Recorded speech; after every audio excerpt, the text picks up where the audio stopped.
देखिए इस समय शादियों का सीजन चल रहा है। शादियों में एक चीज़ आप नोटिस किए होंगे कि जो रिश्तेदार या मेहमान आते हैं शादी में, वो जो भी धनराशि देते हैं या कुछ वस्तुएं उपहार में देते हैं, उसकी एक बाकायदा डायरी मेंटेन की जाती है। अभी तक हमारी समझ या लोगों की आम समझ ये हुआ करती थी कि वो डायरी इसलिए मेंटेन की जाती है ताकि जब हम उनके यहाँ जाएं शादी में तो ये तय हो सके कि कितने रुपए का लिफाफा ले जाना है या कौन सी वस्तुएं उपहार में दी जाती है। ये एक पहले की समझ लोगों की हुआ करती थी। लेकिन हाल ही में हाई कोर्ट इलाहाबाद द्वारा एक जजमेंट आया है जिसने इस डायरी बनाने के पूरे मतलब को ही बदल कर रख दिया है। क्योंकि इस समय दहेज के इतने ज़्यादा झूठे मामले आ रहे हैं जिसमें कन्या पक्ष द्वारा यह दावा किया जा रहा है कि वर पक्ष द्वारा फला फला वस्तुएं दहेज में मांगी गई। लेकिन जब दहेज की बात आती है तो उसमें ऐसा होता है कि कुछ वस्तुएं दहेज में होती हैं, लेकिन कुछ वस्तुएं ऐसी भी होती हैं जो उपहार के तौर पर मिली हुई होती हैं। तो अब कैसे तय हो कि वो दहेज हैं या उपहार है? तो हाई कोर्ट ने एक निर्देश दिया है कि वर पक्ष और कन्या पक्ष दोनों अलग अलग डायरी मेंटेन करें।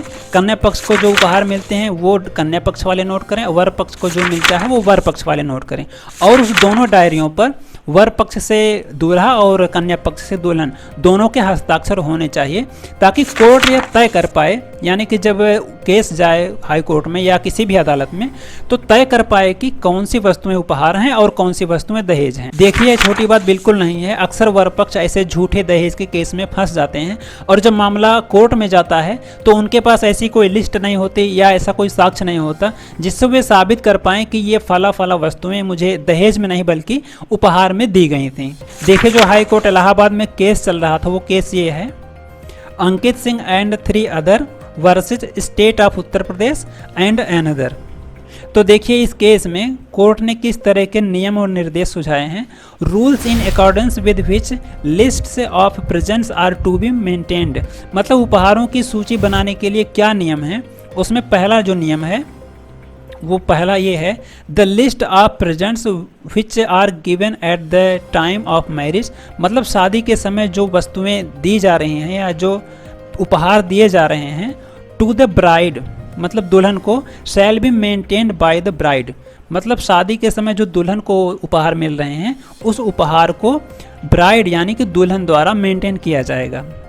दूसरा नियम, the list of presents which are given at the time of marriage to the bridegroom, मतलब शादी के समय दूल्हे को जो उपहार मिल रहे हैं, shall be maintained by the bridegroom, मतलब दूल्हे को जो वस्तुएं मिल रही हैं वो दूल्हे की तरफ से लिस्ट बनाई जाएगी। तीसरा नियम है, एवरी लिस्ट ऑफ प्रेजेंट्स, मतलब जो दोनों लिस्ट हैं, एक दुल्हन की तरफ से दूसरा जो दूल्हे की तरफ से है, 2 इन सब रूल 1 और सब रूल 2, जो 1 और 2 में दर्शाई गई है, shall be prepared at the time of the marriage और as soon as possible after the marriage, मतलब शादी के समय ही वो तैयार की जाएं या शादी के बाद जितना जल्दी हो सके उतना जल्दी। ठीक है। अगला जो निर्देश है, शैल बी इन राइटिंग, मतलब वो चीज़ें दोनों लिस्ट लिखित में होनी चाहिए।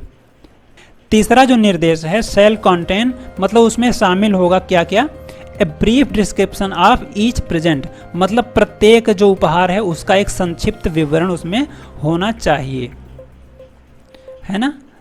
जो भी उपहार मिला है वो क्या है, किस तरह का है, कितना उसका मूल्य हो सकता है, उसका एक संक्षिप्त विवरण उसमें लिखा होना चाहिए डायरी में।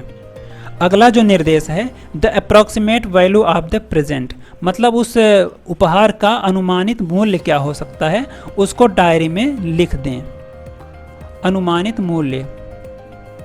अगला निर्देश, the name of person who has given the present, मतलब वो उस व्यक्ति का नाम क्या है जिसने उपहार को दिया, नाम मतलब यहाँ मेंशन होना चाहिए। अगली जो बात है, where the person giving the present is related to the bride और ब्राइड ग्रूम, मतलब वो दूल्हा या दुल्हन से किस तरह से संबंधित हैं। The description of such relationship, मतलब उस रिश्ते का नाम लिखिए कि फूफा हैं, मौसा हैं, जीजा हैं, किस तरह से रिलेटेड हैं वो उसको लिखना है वहाँ, मतलब संबंध लिखने हैं वहाँ। ठीक। अगला निर्देश है, shall be signed by both the bride and the bridegroom, मतलब दूल्हा और दुल्हन दोनों द्वारा उस लिस्ट को साइन यानी कि हस्ताक्षरित किया जाना चाहिए, सिग्नेचर जरूर होना चाहिए। अब हम देख लेते हैं कि दहेज प्रतिषेध अधिनियम 1961 में किस तरह की बातें लिखी हुई हैं। देखिए तो ये है द डाउरी प्रोहिबिशन एक्ट 1961 यानी कि दहेज प्रतिषेध अधिनियम 1961। इसमें क्या चीज़ें लिखी हुई हैं, इसमें धारा 3 में लिखा हुआ है, धारा 3 उपधारा 2, इसमें लिखा हुआ है nothing in sub section 1 shall apply to और इन रिलेशन टू, मतलब जो सब सेक्शन 1 में दहेज के लिए दंड का प्रावधान है वो इस पर अप्लाई नहीं होगा या इससे संबंधित चीज़ों पर अप्लाई नहीं होगा। जो इन 2 सब सेक्शंस में ए और बी में जो चीज़ें लिखी हुई हैं इन पर अप्लाई नहीं होगा। तो ये चीज़ें क्या हैं उसको हम देख लेते हैं।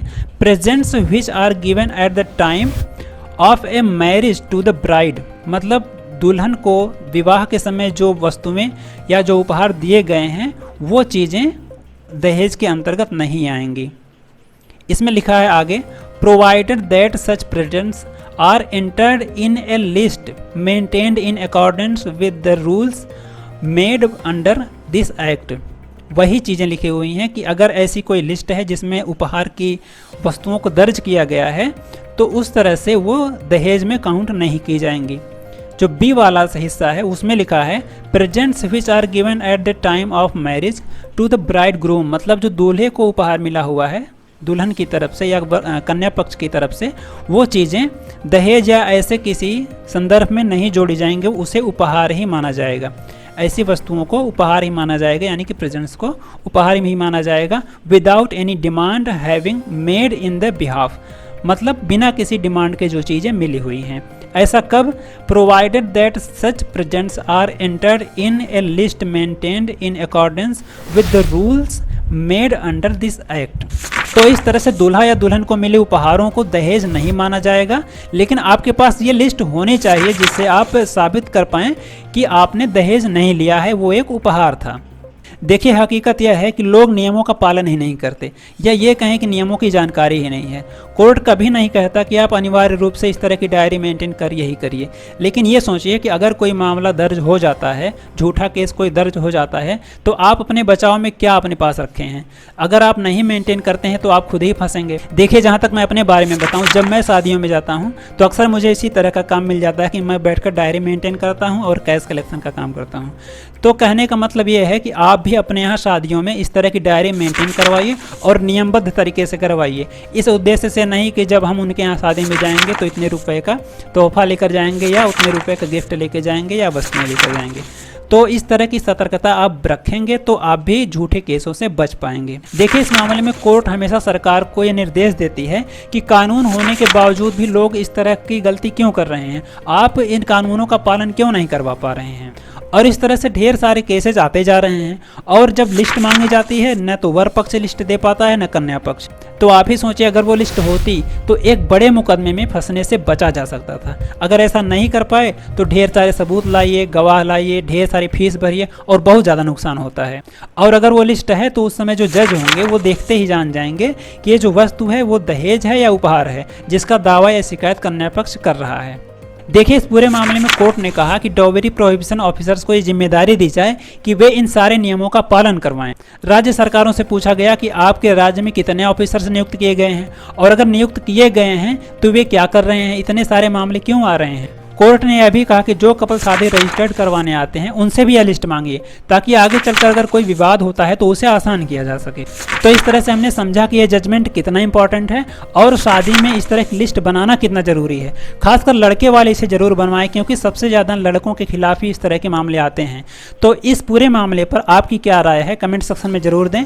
यह वीडियो अच्छा लगा हो तो लाइक जरूर करें। जुड़े रहिए हमारे साथ। धन्यवाद।